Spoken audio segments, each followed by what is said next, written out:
The rule was simple, and I raised my hand for it like everybody else. No vehicle stops for another vehicle. Not for a breakdown, not for a flat, not for anything, because stopping means clustering. And clustering brings the dead. It was the right rule. It kept 60 people alive for 3 days. And then, at mile 41, my radiator hose blew. And I watched 30 trucks pull away from me and my 9-year-old daughter without slowing down. And I learned exactly what that rule felt like from the other side of it. I could have chased them. I could have grabbed her and run. Instead, I made a choice that put my little girl between me and the thing coming out of the tree line. And that choice was only the first one that day. Because in a dead man's part shop in a town I was supposed to avoid, I found out the truth. The safe zone the whole convoy was driving toward didn't exist anymore. The warning never reached them, and the reason it never reached them was waiting up the road with rifles, counting on 60 tired people to slow down at exactly the wrong moment. They left us in the road. I was maybe the only person alive who could save them. And to do it, I'd have to break the one promise I'd made my daughter, the promise she'd written on a note and hidden in her book. 4 words I wouldn't find until it was almost too late. So let me take you back to where it started, to the hiss of steam, the shrinking taillights, and the choice no father should ever have to make. The radiator hose blew at mile 41, and that hiss was the sound of me becoming a liability. I remember the exact number because I'd been watching the temperature gauge climb for 20 minutes, willing it down the way you will a fever to break in a child, which is to say, uselessly. The convoy was 6 vehicles ahead of me and pulling away. My old Ranger coughed steam up over the windshield, white and sudden.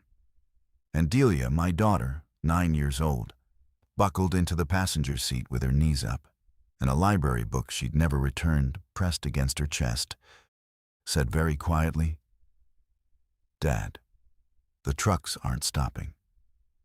They weren't. That was the rule. Everybody had agreed to the rule 3 days earlier in the parking lot of a shuttered farm supply store, all of us standing in a loose circle while a man named Osei laid it out. No vehicle stops for another vehicle. Not for a breakdown, not for a flat, not for anything. Because stopping meant clustering, and clustering meant noise, and the things that used to be people came toward noise the way water finds the low place in a floor. I had agreed to that rule. I had raised my hand for it. Now, I was the one broken down on a county road, with the light going amber and my kid watching taillights shrink. And I understood that agreeing to a rule and living inside its consequences are 2 entirely different animals. "Dad," she said again. I killed the engine before it seized. In the sudden quiet, I could hear the tick of hot metal. And under that, faint from somewhere in the tree line to the east, a sound I'd learned to hate, not a moan. Nothing so theatrical, just a dry, rhythmic scraping, like a shovel dragged over gravel. Movement. Coming. The convoy was gone. It was the 2 of us, a dead truck, and whatever was walking toward the noise we'd just made. Let me tell you how we got here, because the road matters. My name is Rennick Voss. I'm 47 years old, and before all of this, I fixed heavy diesel equipment for a quarry outfit, an hour outside of Asheville. Excavators, hauled trucks, the big yellow machines that eat a hillside for a living. 22 years of it. My hands know the feel of a stripped bolt through a wrench better than they know my own face. That's not a boast. It's the reason we survived as long as we did. And it's also, in a roundabout way, the reason I nearly got my daughter killed. Delia's mother, Sana, died 4 years before the world did. Ovarian cancer, the fast kind, 11 weeks from the first appointment to the last. I mention her not to darken things, but because of a small habit that outlived her. Sana used to leave sticky notes on the coffee maker, on the bathroom mirror, inside Delia's lunchbox. Little ones. 3 words. 4. You've got this. Milk's gone off. I love you both, obviously. After she passed, I couldn't stop the habit. It transferred to me like a virus of its own. I left notes for Delia everywhere. It drove her nuts at 9, the way a father's love embarrasses a child at 9. She'd find one in her backpack and roll her eyes, and I'd pretend not to see. Hold on to that.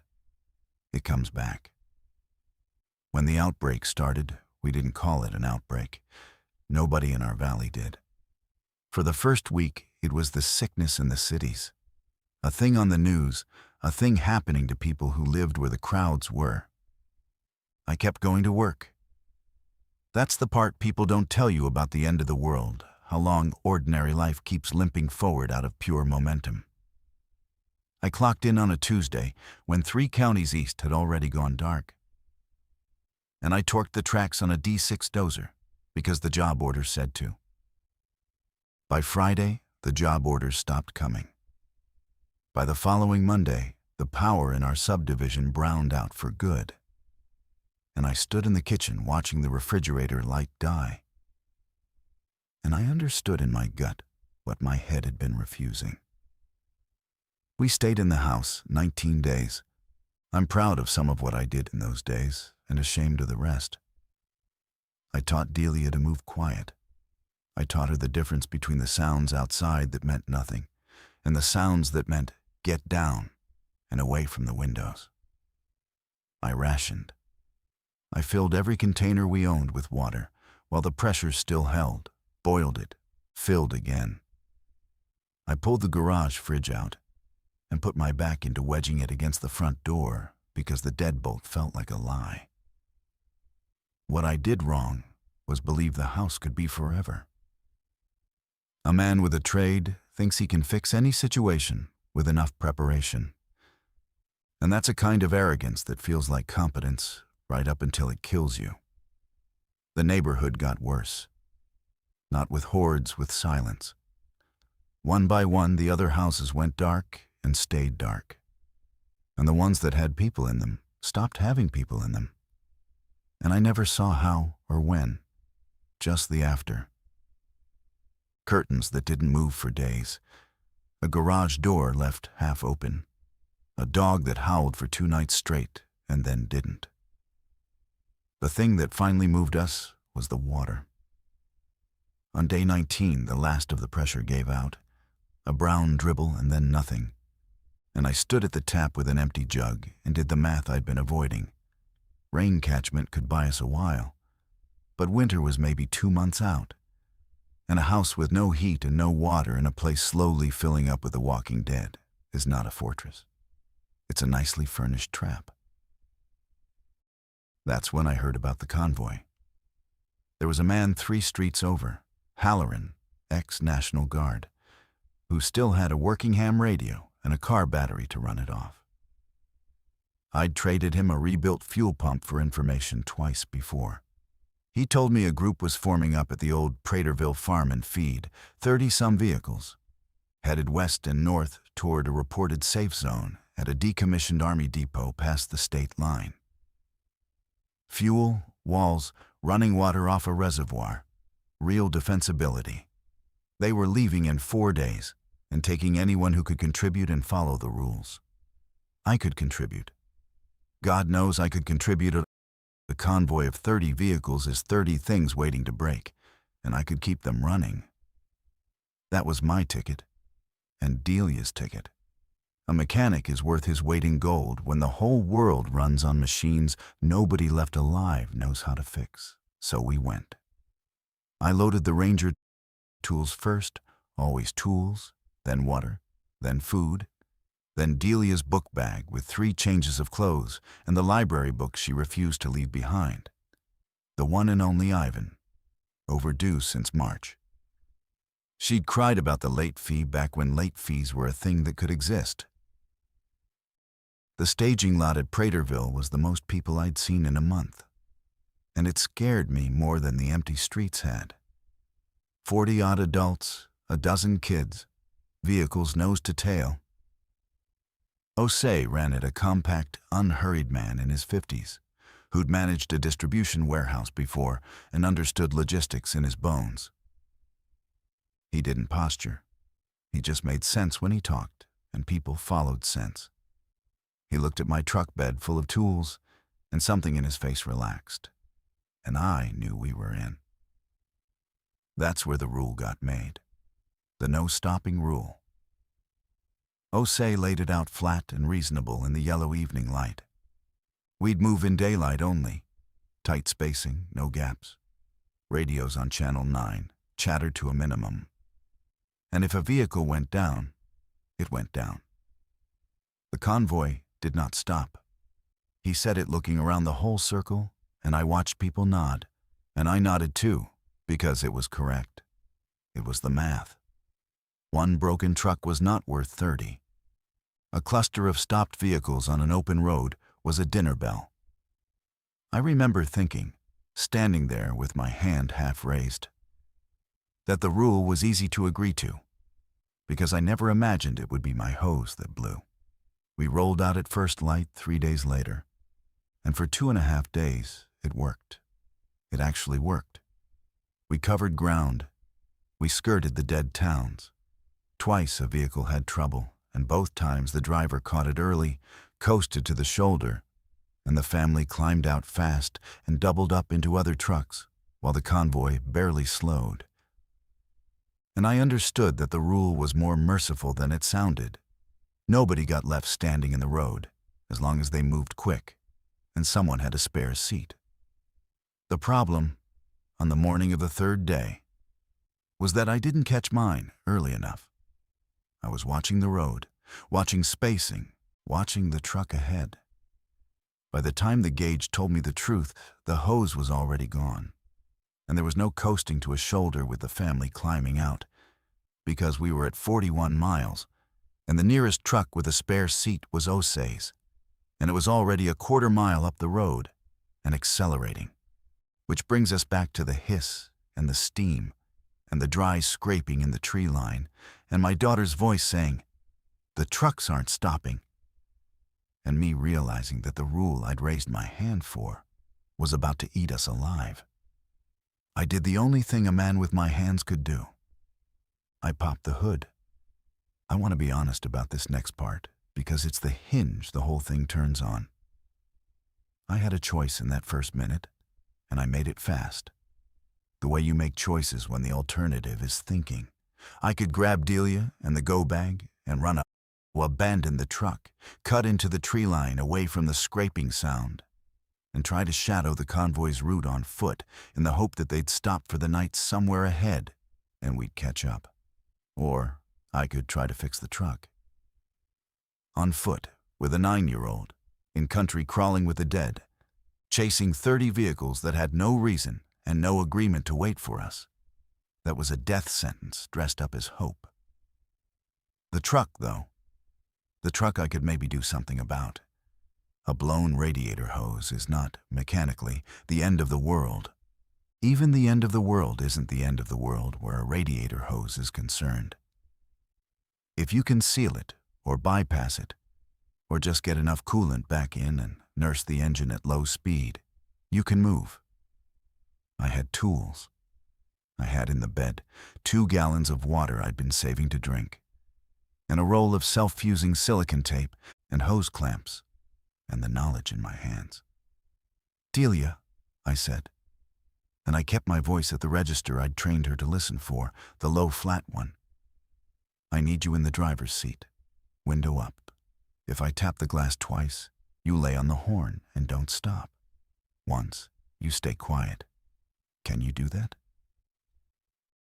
She unbuckled and climbed over the center console. Her hands were steady. Steadier than a 9-year-old's hands have any right to be. And that steadiness was a thing I'd given her that I wished to God she'd never needed. The hose was split lengthwise where it had rubbed against a bracket. My fault.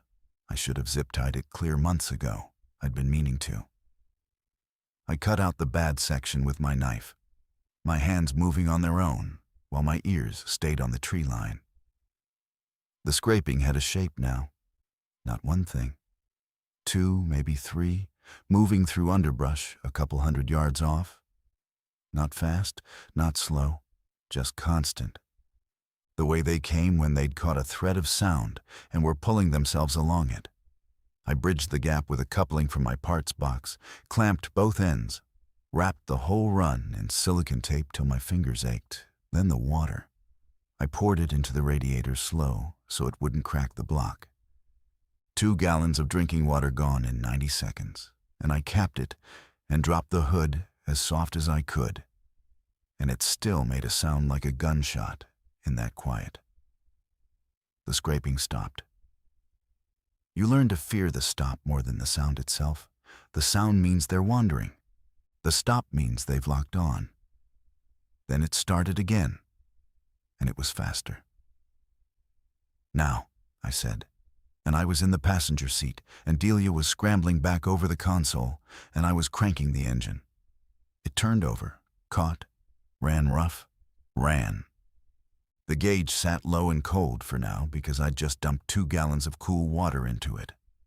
I had maybe 15, 20 minutes of driving before it climbed back into the red, and I'd have to stop and let it cool. And I did not have 20 minutes of coolant to spare doing that again. I pulled onto the road as the first of them broke the tree line behind us in the mirror. I only saw it for a second. I've decided not to describe them in detail. Not because I'm squeamish, but because the detail isn't the point. The point is what it does to your chest to see one moving toward your child. It came out of the brush at that terrible, tireless walk and turned its whole body toward the truck. And then we were around a bend, and it was gone from the glass.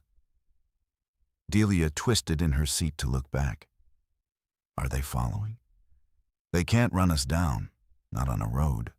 We're fine as long as we keep moving. Which was true, and also a lie by omission, because keeping moving was exactly the thing my patched-up radiator wasn't going to let me do for very long. If you've ever had to lie to a kid with your voice while your hands tell the truth on the wheel, then you know the particular flavor of that mile. And if stories like this keep you up at night, stick with the channel. Now let me get back to that road, because it got worse before it got anywhere. I caught the convoy's dust at the crest of a long hill. They were maybe 2 miles ahead, strung out along a valley road, and the sight of them did something complicated to me. Relief, and under it, fast and ugly, something closer to rage. They hadn't slowed. Not for us. The rule had worked exactly as designed, and the design had a hole in it, shaped like my family. I keyed the radio. Channel 9. I'd kept it low the whole trip, chatter to a minimum, like Osei said. Now I pressed the button and kept my voice level. Osei, this is Voss, in the Gray Ranger. We had a hose blow at the back, but we're patched and rolling. We're behind you about 2 miles and catching up. We're going to need a real repair stop or a coolant resupply within the hour, or we lose the truck. Copy? Static. Then Osei's voice, calm as ever, and I could hear in it that he already knew what he was going to say before I finished. Copy, Voss. Glad you're moving. Good work on the patch. A pause. But we're not stopping on this stretch. We've got open ground for another 11 miles, and then there's a town, Caudry. Small, we're routing around the north edge. We stop there, past it, on the far side. 2 overnight in a fenced lot I scouted on the maps. You catch up to us there, you're back in. That's the earliest we stop. 11 miles of open ground, then a town, then past it. Call it 14, 15 miles before they stopped. My truck had maybe 6 or 7 in it before it cooked, and then I'd have to sit and cool it and burn coolant. I didn't have to do it again. I want to be fair to Osei. He wasn't being cruel. He had 30 vehicles and 60-odd lives, and a rule that had kept every one of them breathing for 3 days. If he stopped that convoy in open country to nurse one truck, and a horde came off the ridgeline while they sat, he'd have traded 60 lives for 2. He was doing the math. The math was right. The math is always right. That's the whole horror of it. Understood, I said, because there was nothing else to say into a radio. Then I let go of the button and said, to the windshield, to Delia, to nobody. The thing I couldn't say to him. He's going to root around the town. We can't make it that far. We're going to have to go through it. Delia had her book open on her lap, but she wasn't reading it. Her thumb was moving along the edge of the pages, back and forth, a thing she did. Through the town. You always say towns are the worst. Towns are the worst, I agreed. But towns have parts stores, and towns have water. And a town is 6 miles, and open ground is 15. I can't do 15. I can maybe do 6. The gauge was already climbing, faster than I wanted. The patch was holding, but the coolant I'd added was thin and low and doing double duty. And the day was warming, and the engine ran hotter at these speeds. I eased off the gas, went slow. Slow is safe for an engine, and death for a man being followed. And I felt the pull of both of those truths against each other in my forearms. We came down off the hill, and the convoy's dust faded ahead and to the left, where Osei's route peeled off toward the north bypass. I kept us straight, toward Caudry, watching the water temp, watching the road, watching my daughter's thumb go back and forth along the pages of a book about a gorilla in a cage. Here is the thing I understood on that descent, the thing that reordered everything in my head. I had spent 3 days believing the convoy was safety. It was the plan. It was the walls and the water and the future. And in the space of one radio call, I understood that the convoy was never safety. The convoy was a rule, and the rule did not include us the moment we couldn't keep up. Safety wasn't a place up the road with 60 people in it. Safety was me, my hands, this patched hose, and the 6 miles of judgment between here and a town I'd been taught to fear. That's a lonely thing to understand with a kid in the seat beside you. But it also, strangely, steadied me. When you stop waiting to be rescued, you start actually driving. The temperature gauge hit 3/4 mile and a half outside Caudry. I knew this road only from Osei's map briefing, so I was reading it live, and what I read wasn't good. The town announced itself the way small towns do, a scatter of outlying properties, a shuttered church, a grain elevator standing over everything like a tombstone. The main road ran straight into the heart of it. Osei's convoy had every reason to avoid that. A straight shot through the middle of a town is a shooting gallery. But I saw something the map hadn't shown, and it was the first piece of luck we'd had all day, if you can call it luck. A service road. Cracked asphalt peeling off to the right just before the town proper, following a rail line, skirting the built-up center. Industrial. The kind of road that led to the back of things loading docks, a co-op, maybe a garage. Fewer houses meant fewer of the dead nested in doorways. And where there's rail and industry, there's machinery.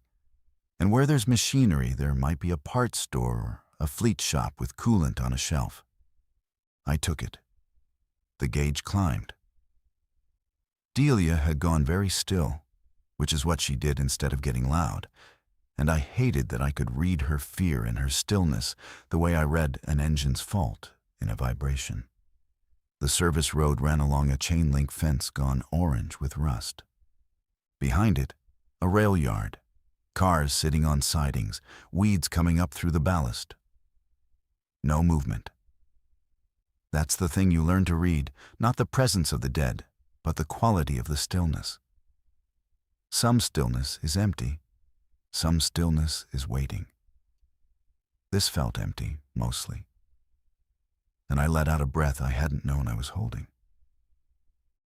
Then the gauge touched the red and the engine changed its voice. That first faint knock, then that means you are running out of road whether you like it or not. And I saw, ahead on the left, exactly what I'd hoped for and dreaded finding. A building. Concrete block, flat roof, 3 bay doors, a faded sign, farm line equipment sales service parts, a fleet shop. My kind of place. The kind of place that would have coolant, hoses, clamps, and everything else I needed. And also the kind of place that in the old world had 10 people working in it, and now might have 10 people in it who weren't people anymore. I coasted the last 100 yards with the engine off to buy the patch a little life.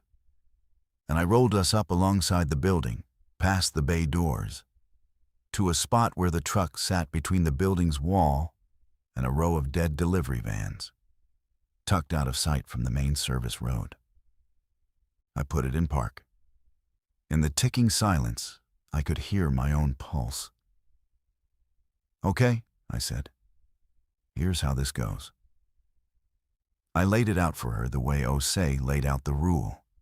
Flat and reasonable, because that's what a kid needs, not comfort structure. I was going in for coolant and a proper hose. She was staying in the truck, doors locked, down low in the footwell where the seats hit her from the windows. Same signals. 2 taps of the horn from me meant come now. If she heard me not come back, I didn't say it that way. I said, "If I'm gone longer than the count of 1,000.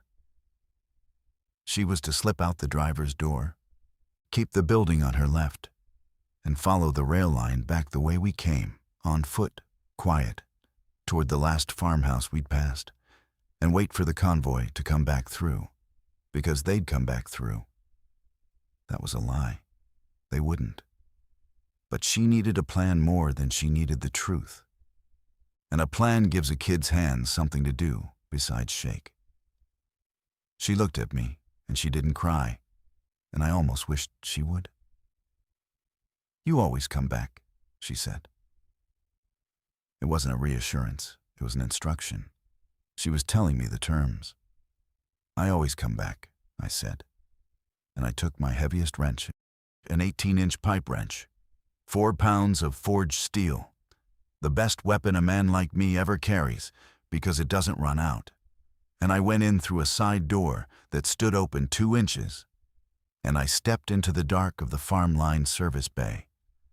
And that's where the story stopped being about a broken truck. The shop was cathedral dark, high windows caked with dust letting down bars of gray light. I stood inside the door and let my eyes adjust and my ears do the work. Concrete floor, the smell of old motor oil, which was a comfort, and under it another smell, sweet and wrong, which was not. There was a tractor up on a lift, half disassembled, tools laid out on a rolling cart beside it, exactly where a mechanic had set them down the moment the world ended, and never picked them up again. There's a particular grief in a job left half done. I knew that cart. I'd walked away from a cart just like it. The parts counter was at the far end, and behind it, the shelving the promised land, rows of boxes, and I could see from here the round shapes of coolant jugs on a low rack. I started toward them, slow, wrench up, putting my feet down heel to toe on the grit so I wouldn't grind it. That's when I heard the breathing, not the dry scrape of the dead. Breathing, wet, ragged, human, coming from behind the parts counter, low, like someone crouched. My whole body went to stone. A living person is not automatically better than a dead one. I'd learned that in the staging lot, watching how people's eyes moved over my full toolbox. A living person can plan. A living person can lie. "I've got a wrench and a kit in a truck outside," I said into the dark, keeping my voice flat, giving away the wrench, but not the truck's location. "I'm here for coolant and a hose. I'll take what I need and go, and you'll never see me again. Or we can make this ugly. Your choice, friend." A silence. Then a voice, cracked, older than I expected. "The coolant's the green stuff. Third shelf. Take the pressed stone, the store brands cut with water. A wet cough. There's a heater hose that'll fit near anything in the bin marked 11C. You want the 18mm clamps, not the worm gears, the worm gears strip. I did not expect a parts lecture. Some knot in my chest loosened a quarter turn, because a man who tells you which coolant not to buy is not generally a man about to cave your skull in. I came around the counter with the wrench still up. He was on the floor with his back against the shelving, a big man gone slack, gray-stubbled, maybe 60, a service manager's shirt with a stitched name over the pocket, BRN. The rest worn away. His leg was the problem, his right leg below the knee, wrapped in a filthy shop rag gone black-red. And I didn't need to unwrap it to know what a bite looked like under a rag. He saw me see it. "Yesterday," he said. "Come through the fence in the yard. Got me on the ankle before I got in here. So you know where we stand." He said it plainly, a man reading me a work order. "I'm Brannon. I ran this place 31 years. Rennick." I lowered the wrench, not all the way. "You've got a while yet, if it was just the ankle. It moves slow when it's low and small. I know how it moves." He almost smiled. "Watch 3 of my guys go. Grab your coolant, Rennick. Don't waste the light." I moved fast then, because he was right about the light, and because a dying man's kindness is a clock. I pulled 2 jugs of the good coolant, a heater hose from bin 11C, exactly where he'd said, a fistful of the 18mm clamps. And I was turning to go when Brannon said the thing that turned the whole day sideways. "You came off the county road, following that convoy?" Not a question. "The big group, 30-some trucks." I stopped. "How do you know about the convoy?" "Because they came through here 4 days ago, too. First group." He shifted against the shelf, and his breath caught. "Scout party. 3 trucks, ahead of the main body, checking the route. Osei's a careful man, sends people ahead." He watched my face. "You didn't know that there was a scout party?" "No. They were here, in my shop. Traded me a case of water for a battery and directions." He wet his lips. "And they told me something. Because I asked them the same thing you're going to want to ask. About the depot, the safe zone, out past the state line." The coolant jugs were heavy in my hands, and I set them down without deciding to. "The depot's gone, Rennick." He said it gently, the way you tell a man his engine's beyond saving. "The scouts pushed all the way to it and turned around and came back through here running hard 3 days ago, headed back to warn the main convoy. Depot's overrun. Fence breached weeks back. Whatever safe zone was there is a nest now. They were coming back to tell Osei to turn the whole convoy around before it drove 60 people into a dead end." The bars of gray light held perfectly still in the dust. "Then Osei knows," I said. "The scouts caught the convoy. They turned it around. That's why." But it wasn't why. The convoy hadn't turned around. The convoy was still driving west and north, toward the state line, toward the depot, on the exact route Osei had briefed. I'd heard it in his voice on the radio not an hour ago. "Cadre, route around, overnight past it, keep going." Brannon was watching me do the math on my face. "The scouts left here 3 days back to catch the convoy and warn it. You're telling me the convoy's still headed that way?" "They're an hour up the road, bypassing the town right now. Same route as always." My voice didn't sound like mine. "Osei never said a word about the depot being gone. He's driving them straight at it." "Then the scouts never made it back," Brannon said quietly. 3 trucks, 3 days. and they never caught 60 people moving slow on a straight road. He let that sit. Something happened to your scouts, Rennick. And that convoy you've been breaking your back to catch, it's driving off a cliff. And the man leading it doesn't know.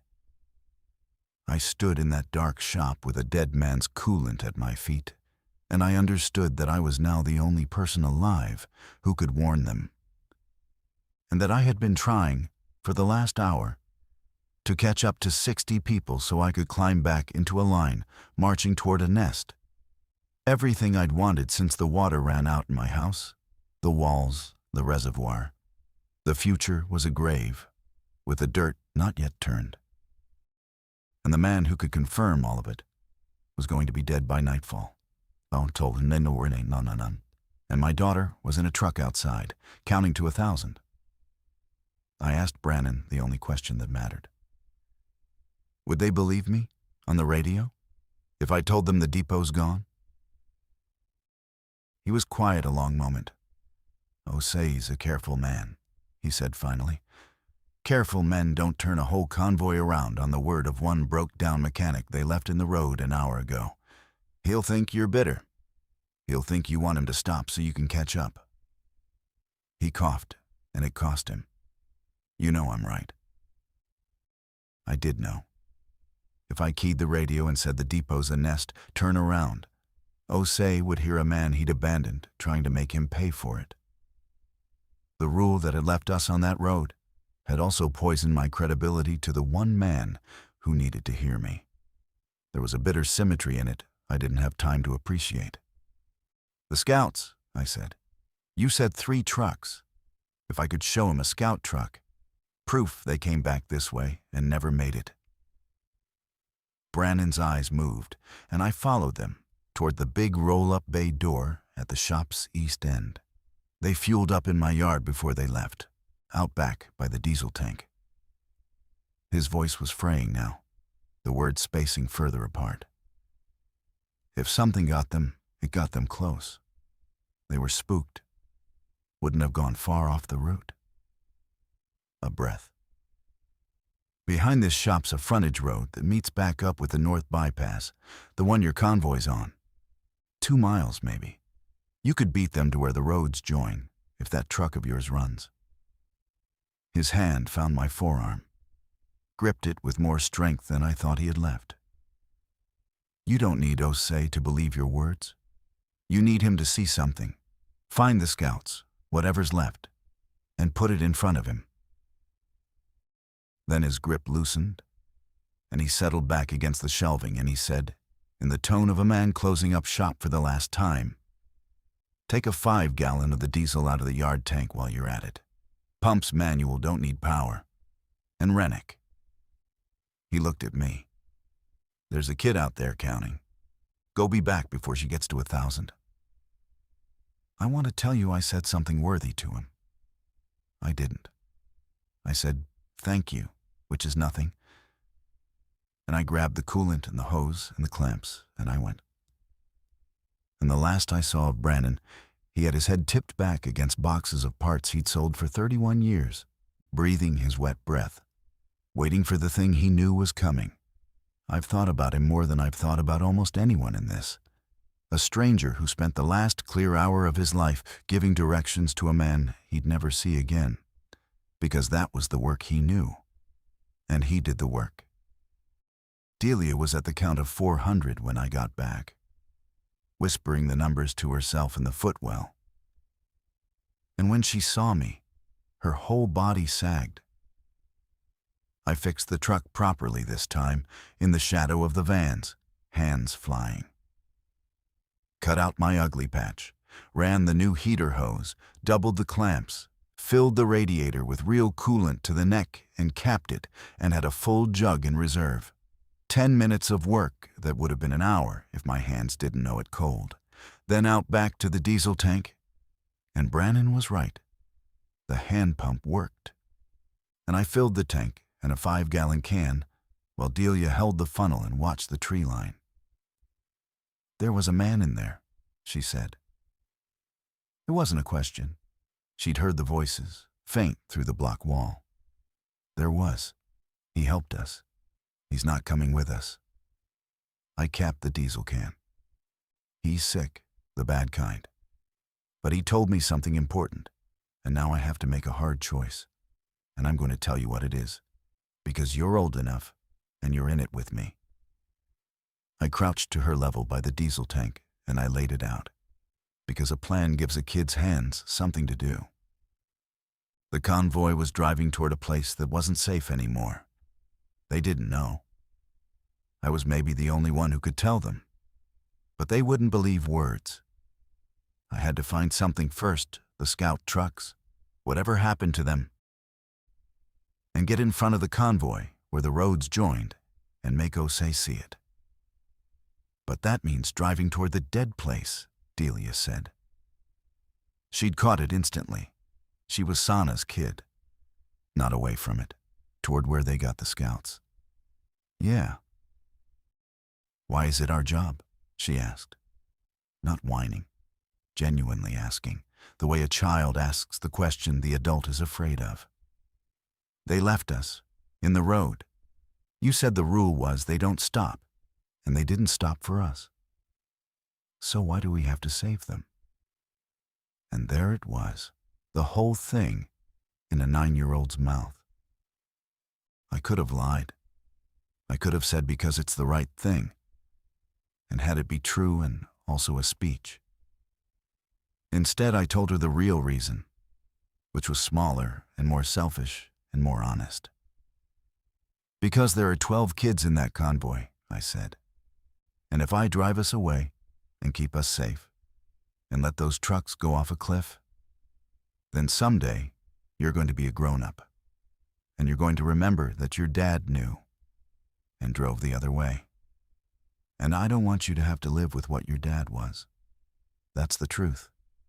I'm doing it partly for them, and partly so you don't have to grow up ashamed of me. She looked at me for a long time. Then she climbed into the truck, into the passenger seat, buckled herself in, and picked up her book, and said, "Okay, but you promised you always come back. That still counts."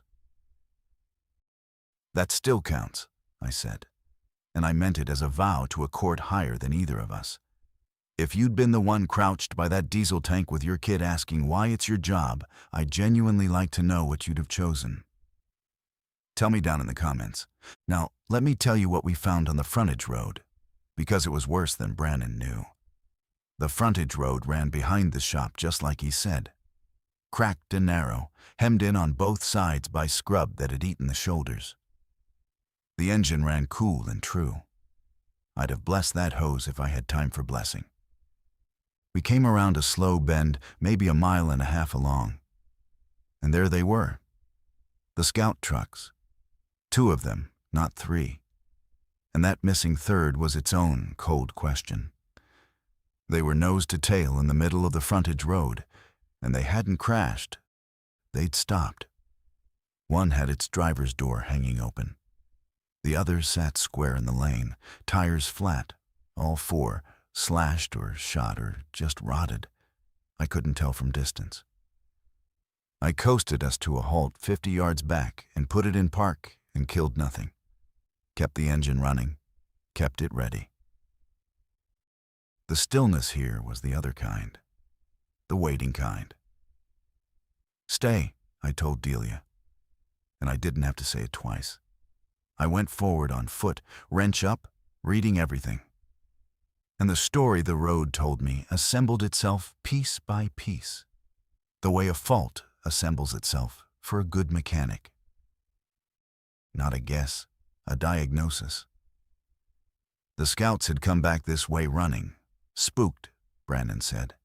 They'd stopped here. Nobody stops on a frontage road in the open unless they have to. The lead truck's tires were flat because someone had put them flat. There was brass on the asphalt, spent casings, a scatter of them near the open door. There'd been shooting. And there was a body. One, not a walking one. A man, face down near the ditch, a rifle a few feet from his hand. And the back of his jacket said the same thing the convoy people's jackets said. a strip of orange tape on the shoulder, the marker Ose's people wore so that they'd know their own. A scout, dead the ordinary way, by a bullet, not a bite. The scouts hadn't been caught by the dead. They'd been ambushed by the living. I crouched by the flat-tired truck, and the whole thing turned over in my head and locked into gear. Somebody had known the scouts were coming back. Somebody had stopped them on this road, this quiet frontage road that bypassed the town. This road you'd only notice at an ambush on if you knew the convoy's route. Somebody had killed at least one scout, taken the third truck, and made sure the warning never got through. And that same somebody was, right now, somewhere ahead, where this frontage road met the north bypass, the exact road the convoy was driving down. Waiting. Because if you'd murder 3 scouts to keep a warning from reaching a convoy of 60 people and a dozen kids and all their fuel and food and vehicles, you weren't doing it to protect them. You were doing it because you wanted the convoy to keep driving into the nest, weak and thinned and desperate, so you could pick over whatever crawled back out. I'd stopped believing the convoy was safety back on the hill. Now I stopped believing the dead were the only thing on this road that wanted us gone. I got the third scout truck story too in the next 30 seconds. And it was the piece that made my hands cold. The tracks.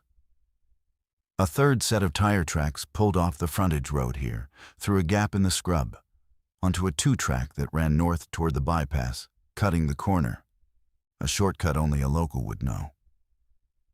The ambushers had taken the scout truck and driven it up that 2-track to lie in wait at the junction. And they'd have Ose's own scout truck, with the orange tape and everything, sitting there looking friendly. That was the trap. Ose's convoy would round the last curve of the north bypass and see a familiar scout truck stopped in the road, orange tape on the shoulder, waving them down. And Ose, careful, Ose would slow, because it was one of his own, and slowing was the one thing the rule permitted for your own people. And the moment 60 tired souls slowed and clustered around a friendly-looking truck on an open road, whatever was waiting would open up. I ran back to the Ranger. Delia read my face through the windshield and had her belt tight before I got the door shut. The people who did this are ahead of us, I said, pulling us around the dead trucks, 2 wheels in the ditch, back onto the frontage road. They're going to hit the convoy at the junction. We have to get there first. We have to get to Ose before he sees that truck and slows down. How far? I looked at the gauge, cool and steady. God bless that hose. Half a mile to the junction, and the convoy's coming down the bypass right about now. I did the geometry in my head, the 2 roads converging, the timing. It's going to be close. It's going to be really close. Here's the cruel arithmetic I had to solve at 40 miles an hour on a cracked road with my kid beside me. I couldn't just radio Ose and say, ambush ahead, because I was the bitter mechanic he'd left in the road. And by now, he'd have every reason to think I'd say anything to make him stop.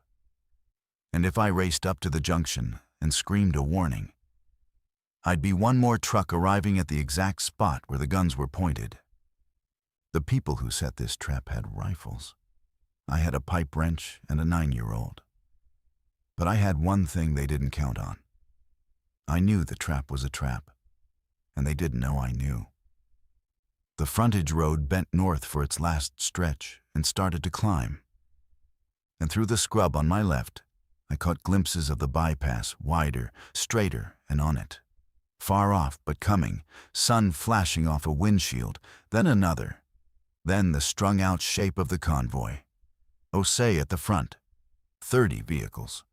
60-some people who had left me in the road and were about to drive into a kill box because a careful man had never been given the one piece of information that would have made him turn around. The 2 roads were going to meet at a T just over the rise. And sitting at that T, I could see it now as we climbed, was the 3rd scout truck, orange tape bright on its shoulder, parked crossways to slow anyone coming down the bypass. A figure standing beside it with a hand raised in a friendly wave. And two more figures I could just make out low in the ditch on the far side, with the long shapes of rifles laid across the lip of the road. I had seconds, not minutes, seconds. Here is the choice I made, and I've turned it over 1,000 nights since, and I still don't fully know if it was the right one, only that it was mine. I could stop, hang back on the frontage road, keep Delia safe, and let it happen. Nobody would ever know I'd been here. The convoy that abandoned us would reap the rule it had sown. And I'd have my daughter and a full tank and a running truck and the whole ruined country to disappear into. That was the safe choice. That was the choice that kept my promise to always come back. Because you can't come back if you drive into gunfire. Or I could do the thing that would put my daughter inside the range of 3 rifles. I keyed the radio one last time, and I didn't try to convince Osei of anything, because there wasn't time, and he wouldn't have believed a warning. I told him a fact he could verify with his own eyes in the next 4 seconds. Osei, the scout truck at the junction is bait.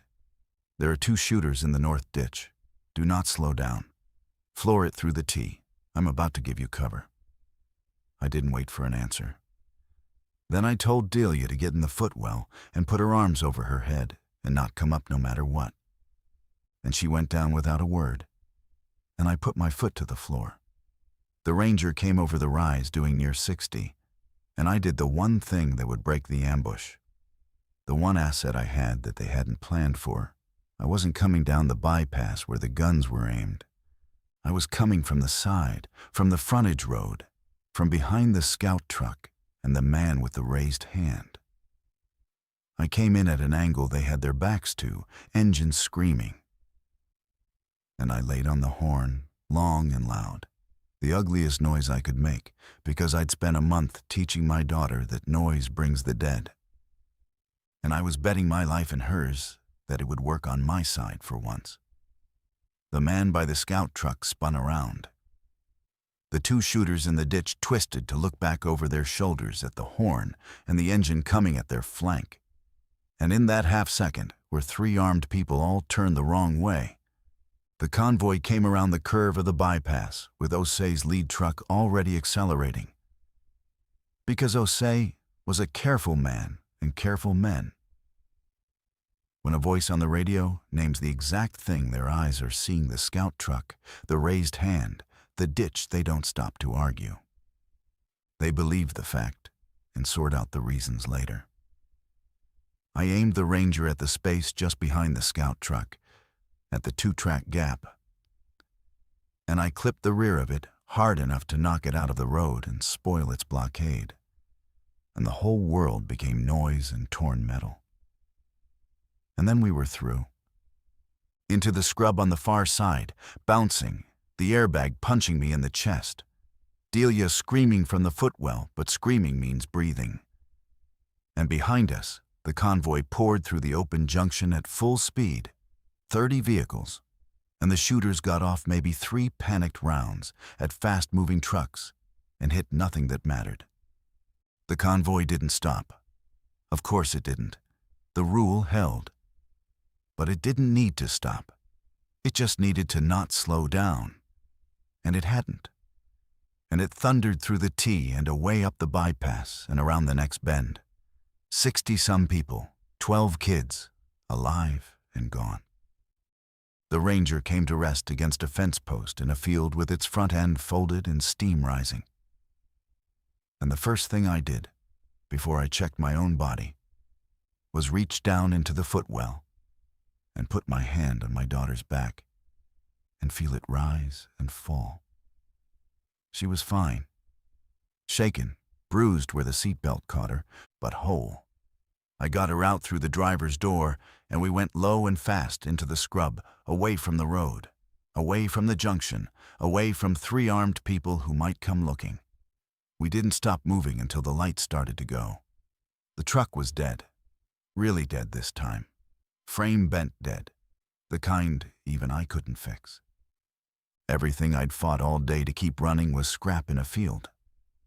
But I had the go bag, and my tools and a canvas roll I'd grabbed on instinct, and the 5-gallon diesel can that had ridden in the bed and survived. And I had Delia, and we had our legs. We walked. I'll skip the walk, 3 days of it, moving at dawn and dusk, sleeping in a culvert one night and a grain silo another, drinking from the coolant jug I'd filled with the last of Brannan's good water before we ran.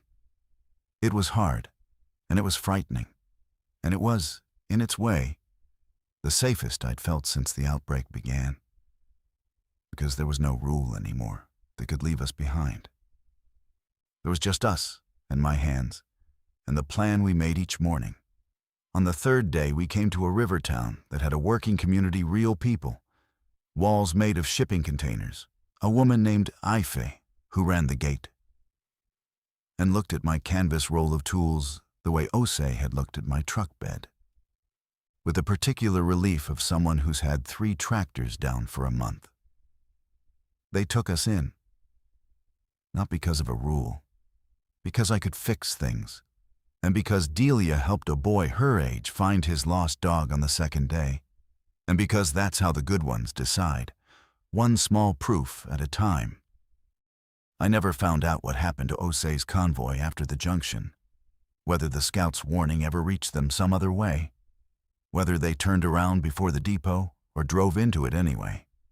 I like to think that after what happened at the T, Ose stopped that convoy somewhere safe and asked the questions he should have asked, and that a man careful enough to send scouts ahead was careful enough, once, to turn around. I'll never know. The radio was in the truck. The truck is in a field. Some threads don't get tied. But here is the part that ties the only thread that ever mattered. The night we got to the river town, after they'd fed us and given us a corner of a warehouse to sleep in, I couldn't sleep. And I went through the go bag by feel in the dark, taking inventory the way I do when my hands need work to quiet my head. And in the front pocket of Delia's book bag, tucked inside her overdue copy of The One and Only Ivan, I found a sticky note. It was in her handwriting, not mine, a careful 9-year-old's block letters. She must have written it back in the house, weeks ago, and slid it into her own book, turning my old habit around on me the way kids do when they've been loved a certain way long enough that they start loving you back in the same shape. 4 words. You always come back. I sat in the dark in a stranger's warehouse in a country full of the dead, holding a note my daughter wrote to remind me of a promise I'd very nearly broken to save 60 people who'd left us in the road. And I thought about the choice by the diesel tank, and the choice at the junction, and how close I'd come at that rise to hanging back and staying safe and letting the world sort itself out. How the safe choice would have kept my promise and cost me the thing the promise was for. I understood, finally, what I'd been circling all day. The convoy was never safety. The depot was never safety. The rule that kept 60 people alive was the same rule that left 2 people to die. And both of those things were true at once. And that's the whole shape of it. There is no place up the road that saves you. There's only what you carry, and who you carry it for, and whether at the one moment that counts, you turn toward the thing that scared you or away from it.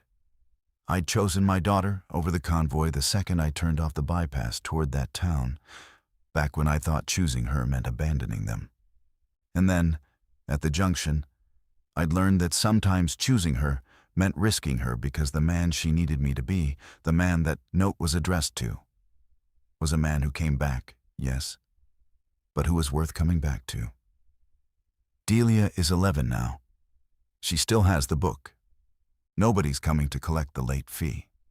She reads it to the younger kids at the river town, and when she finishes, she always says the same thing, closing the cover. He made it home. She means the gorilla. But she looks at me when she says it. And that's the story of the day the radiator hose blew at mile 41. and I stopped waiting to be saved and started being the kind of man a 9-year-old writes notes to. We're still here. We fix things. We stay together. That still counts.